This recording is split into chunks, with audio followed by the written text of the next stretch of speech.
Sono Chiara Lachi, faccio parte del coordinamento MTA, Musei Toscani per l'Alzheimer, e coordino questa sessione appunto di approfondimento. E per rompere il ghiaccio, diciamo così, inizio io con una prima domanda che ovviamente rivolgo al nostro ospite Charles Esche. Ho ascoltato con molto interesse, con molta attenzione il video di presentazione, no? nella sessione plenaria, e direi che posso riassumerlo con alcune parole chiave che ho trovato davvero significative. To step back, fare un passo indietro, listening e learning come approccio, come metodo, l'ascolto e l'imparare dagli altri in una dinamica, diciamo, di scambio. E questa idea di constituent museum, di museo costituente, che quindi ci ha dato molto chiaramente un'immagine del vostro museo come un museo di pluralità di voci, piuttosto che appunto una leadership, una direzione intesa come leadership. Però appunto a lei direttamente come direttore vorrei chiedere se c'è un'azione o un campo di intervento in cui il suo apporto diretto, personale, come direttore è stato o è determinante, rilevante per implementare l'inclusione sociale e in particolar modo ovviamente delle persone che vivono con la demenza, perché questo è il nostro topic.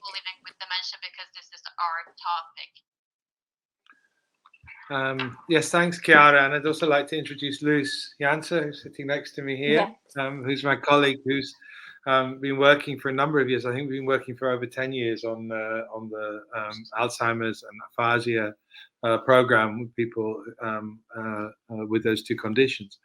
And I mean, I think within a collective, the tendency is always to try and ascribe certain agency to certain individuals, because that's the world in which we live. The collectives don't count and individuals do. But that's our problem. That's not really the problem of the experience of how we live. Yeah, it's the problem of how we ascribe things. So I think I'm given the title director and Luce is given the title head of education. But actually these are for the convenience of determining the salary and also of a certain level of responsibility or accountability to the authority. Yeah? But beyond that, within the organization, I don't think you can say that there's one particular point where a single individual makes the difference.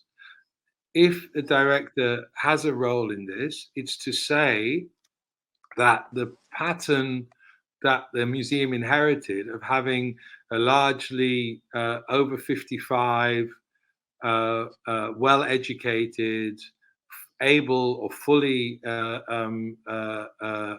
in full possession of all their senses, intellectually complete, if you like, visitor base is the thing that you need to question. So you're questioning the existing structures. As a director, you have more power to do that than you do, I think, as a head of education. And often education is marginalized in some museums and the market and the idea of an autonomous artwork. So you have to, in a way, say the market objectification of commodity products within art and the autonomy of art as something entirely separate from the rest of life, that those, what I would call most principles, that those are no longer the things that we are defending as an institution, which is a challenge to the museum, to not defend modernity, modernism, the modern, because we are a modern art museum. We are designed to propagate the idea of the propaganda, if you like, of modernism. As a director, your role is really to say that and then shut up to a certain extent. I mean, to say, this is not what we want to do. And then what we do want to do is something we have to discover in common. So the fact we work with Alzheimer's patients came from Luce and a colleague of Luce who works in Germany now.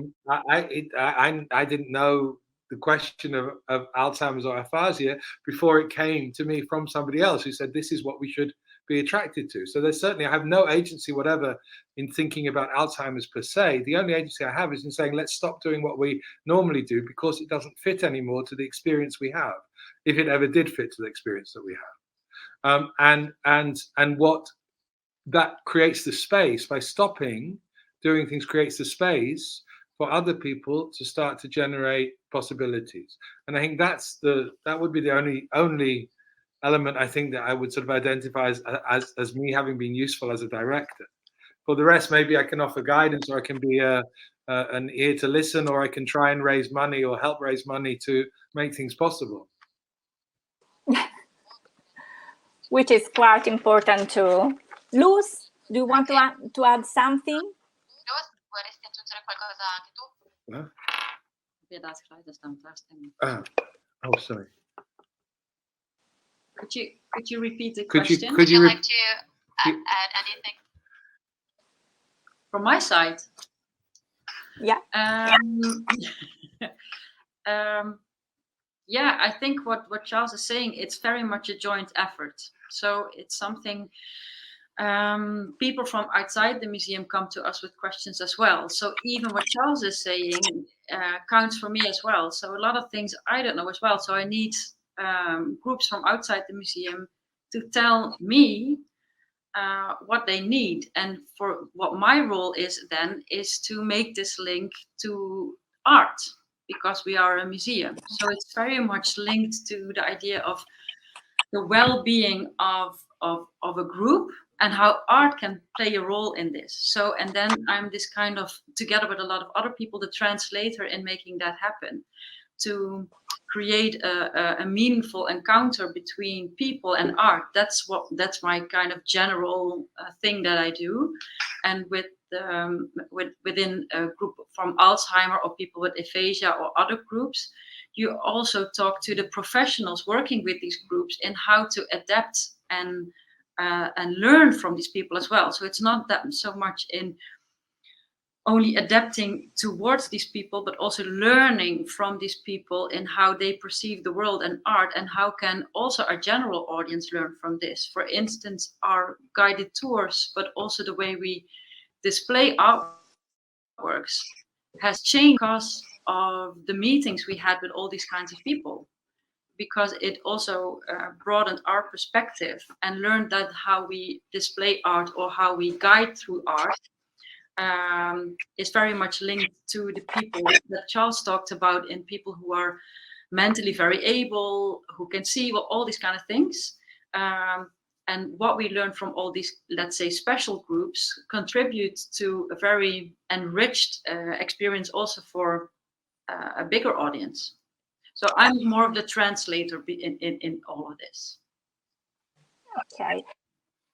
Grazie Luz per aver introdotto il tema importante appunto dell'arte come diciamo strategia anche di relazione. È una domanda che volevo fare perché nel frattempo vedo che non state scrivendo in chat, e invece vi invito a sottoporre le vostre domande ai nostri ospiti, e quindi una domanda specifica che io faccio ancora a voi nel frattempo, a entrambi, è anche se l'arte moderna e contemporanea in particolare, visto che il vostro museo è così focalizzato sull'arte moderna e contemporanea, ha secondo voi una specifica incidenza o capacità per coinvolgere le persone anziane e fragili e per favorire la loro inclusione nel museo?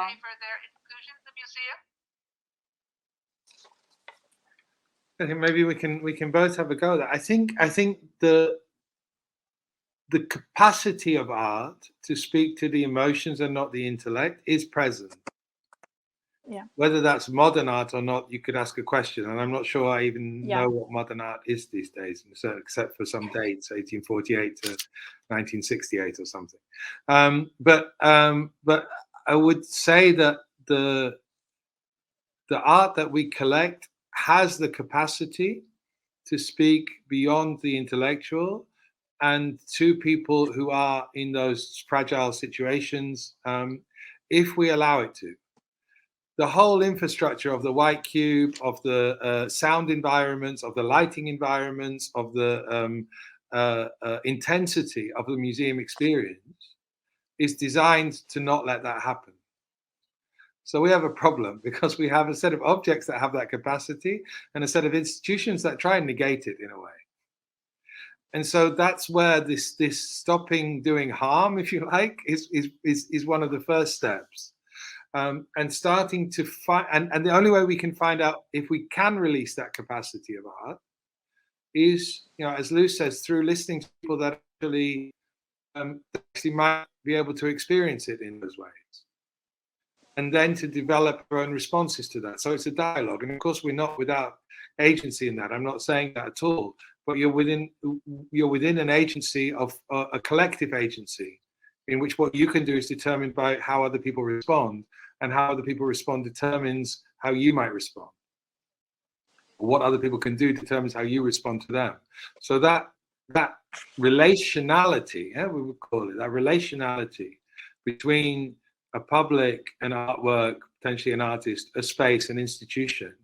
If you build that relationality, then it can work. And I do think that art is not visible anymore. That's a shame. I can hear you, but I don't see you. No? Sorry to have interrupted. No. Yeah, but she says we're not visible anymore. No. Shall we switch the camera on and off? Okay. Okay. Well, some people can. Okay. Babs said that she can see you. So technology is all about visibility, no? So we should all the visual, and I think we need to move away from this separation of the senses. So I think I said what I want to say really. That it's the possibility of throwing away the assumptions of what art can do within a modernist framework that can allow you to set up those structures. If you stick within the rules that we've acquired through the 20th century, I think it's extremely difficult, if not impossible, to make art communicate with those more precarious conditions.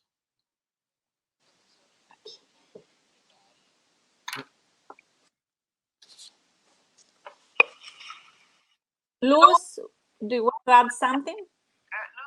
Or not? Well, I could add something, but I think if there are questions in the group, I think to have some time for that, I think that's more important. So if there are no questions, I'm happy to add, but if there are questions, please ask questions. Yeah, allora, there is a question. Francesca Paola Leon, le lascio la parola, attivi il microfono. Sì, buongiorno a tutte, buongiorno a tutti. Parlo in italiano. I'll be speaking Italian. Intanto ringrazio l'organizzazione per la traduzione. La mia domanda è questa. My question is the following. Il dialogo che voi conducete con il mondo esterno è aiutato da specifiche competenze? Intendo ad esempio per tradurre, diciamo, le esigenze in azione.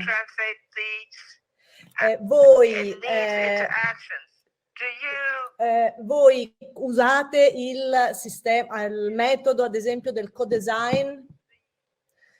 La vostra attività è continuativa nel tempo? Queste sono le mie domande.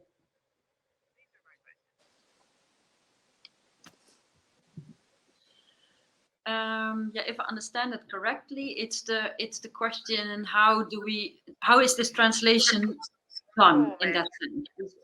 Like the wishes within the group, and how do we activate this?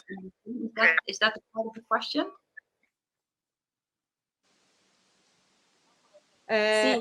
Yes. The question is, how do you collaborate with the people outside the museum with special needs or other kind of groups. And if you wish to collaborate with specific person with, for example, is designers to translate the needs in specific actions.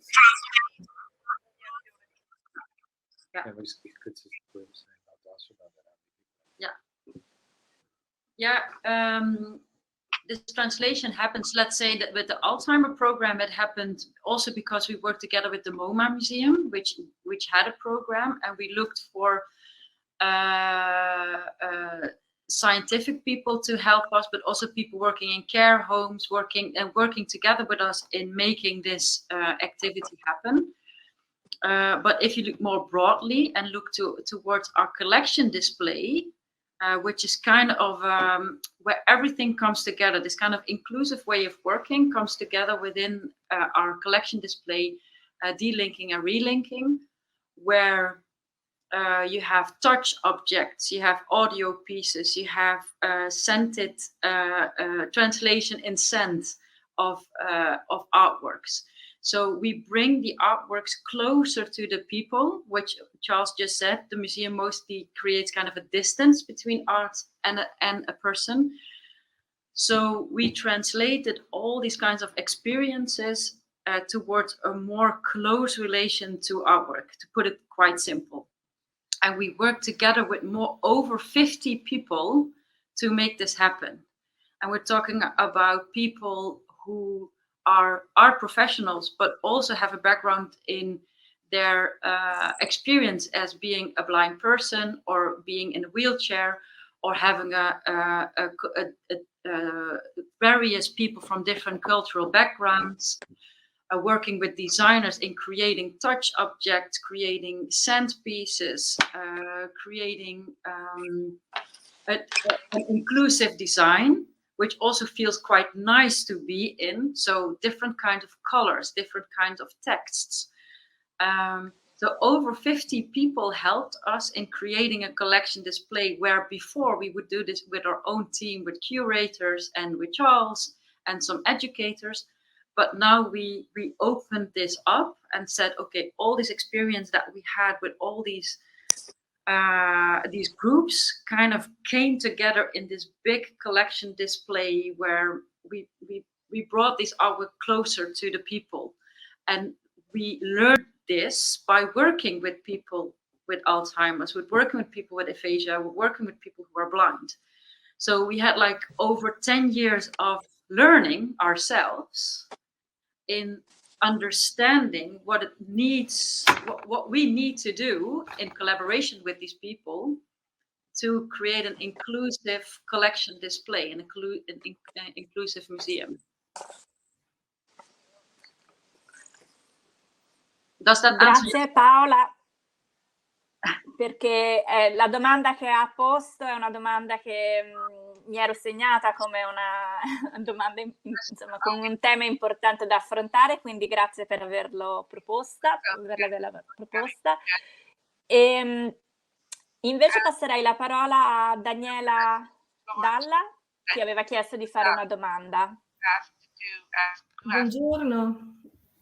Buongiorno e grazie per l'opportunità e per l'interessantissimo incontro. Io mi occupo dei servizi educativi per il Museo d'Arte Moderna e Contemporanea di Bologna, per il Mambo, ed ero interessata particolarmente a capire se soprattutto per quanto riguarda i progetti rivolti all'Alzheimer sono anche coinvolti gli artisti. Cioè se gli artisti svolgono un ruolo direttamente in queste attività, oppure se sono principalmente condotte dagli educatori museali o da mediatori appositamente formati. Ringrazio.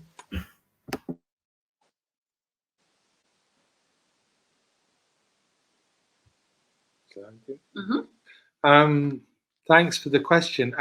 So I can answer it in maybe 2 or 3 ways. One way is to say that many of the people that are artists are also blind, or are also hard of hearing, or are also in wheelchairs. So the idea of the artist is perhaps something which is more inclusive than the initial sort of idea of artists being these fully able-bodied figures. And so I think that's important. So a lot of the people that we work with when we work on the touch replicas, we're working with artists themselves who are designing those touch replicas and come up with ideas. So for instance, one blind artist, Simon Docher, worked together with an American artist, Michael Rakowitz, to produce a touch replica of his work, which actually is almost a separate work of art itself, inspired by the original piece, but then going into a different direction, locating it within the communities here, within the people that live in a caravan, I suppose you say, caravan park or trailer park, in near Eindhoven. And he was working with indigenous community in Australia. So it was like this idea of sort of homeless communities or communities that are pushed to the margins of the society. So that's an example where there's a sort of artistic work. And Michael Rakowitz, the original artist, was also involved in talking to Simon in order to reshape it into something else. That's one example. I think the other example is to ask artists or basically to commission work which specifically addresses some of the questions which we are asking. So that's to give a work of art which has a particular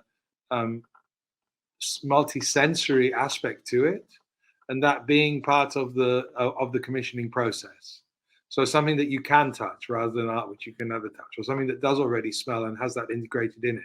So the artists themselves, and they can be artists of any body shape and size and gender, that they are involved in this process, or involved in the same way in the process of making the touch replica together. That's a long process, I have to say, but it can be a very interesting one, where they're involved directly in making a new version of their own work so that it can be touched. So the work already exists, or the work doesn't exist, but that's what we make.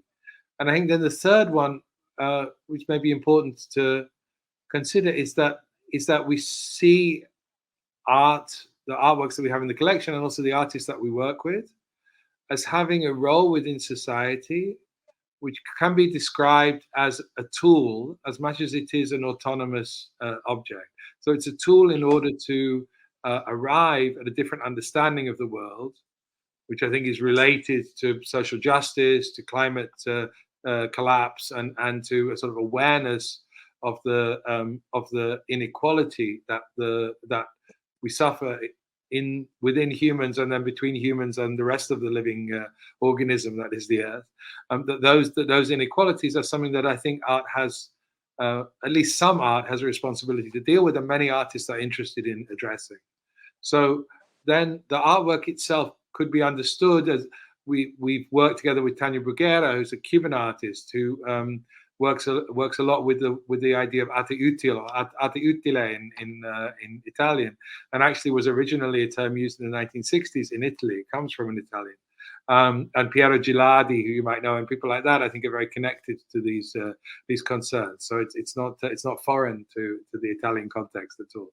But arte utile, for instance, would be a way in which we understand how we can make use of the collection. So to put it to work.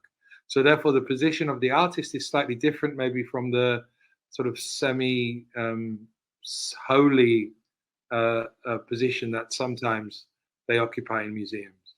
Or sort of the idea of the artwork as a kind of relic of a holy presence, in which any interference in its presentation takes something away from that aura of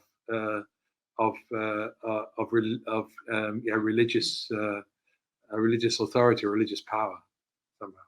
So less of a fetish, I would say, in that sense. Does that make sense? No, molto interessante, sì, grazie. Qualcuno mi ha scritto dicendomi che non riesce a scrivere in chat, e quindi ho la domanda che mi è stata consegnata per chiederla. Volevo solo ricordarvi che dovete cliccare sul pulsante chat, che forse non vedete se siete su sondaggio o persone. In ogni caso, La domanda che mi è stata posta e che rivolgo a Charles e Luz riguarda il fatto se voi al museo avete sperimentato un'attività intergenerazionale che metta in contatto i giovani con le persone con demenza, e se sì, se avete modo di descriverci anche sinteticamente questa esperienza. That's one for you. Mm. Yeah. So, wat zijn de resultaten? You asked for the connection between the young and old public. Yeah, if you had some experiences that you experiment in your daily life, you know, older people, people with Alzheimer's, and young people in a project together. Mm-hmm.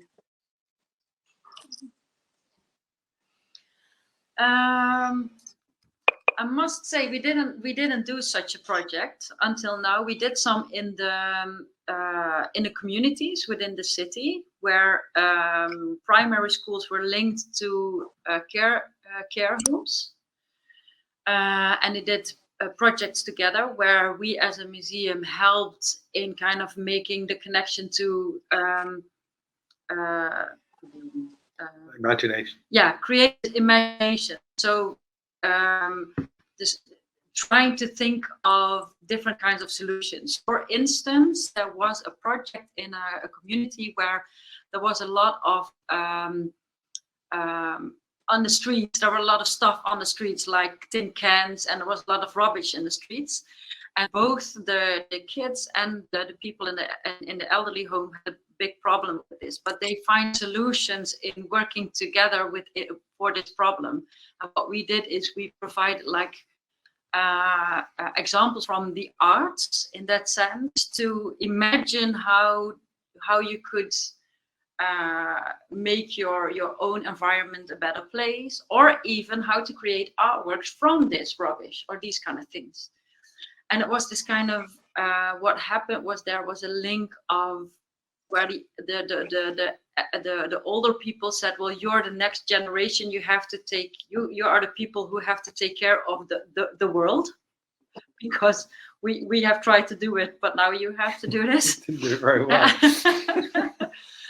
So there was kind of an exchange of ideas in how would the future look like, and how can we build on this together. And for especially the older people, they constantly said, it's up to you, but the young people said, yeah, but we also need your ideas. So they felt more agency to keep on, well, having a very still having a very active role within this, because a lot of older people, especially when they're in this caretaker home, they sometimes feel they don't belong anymore.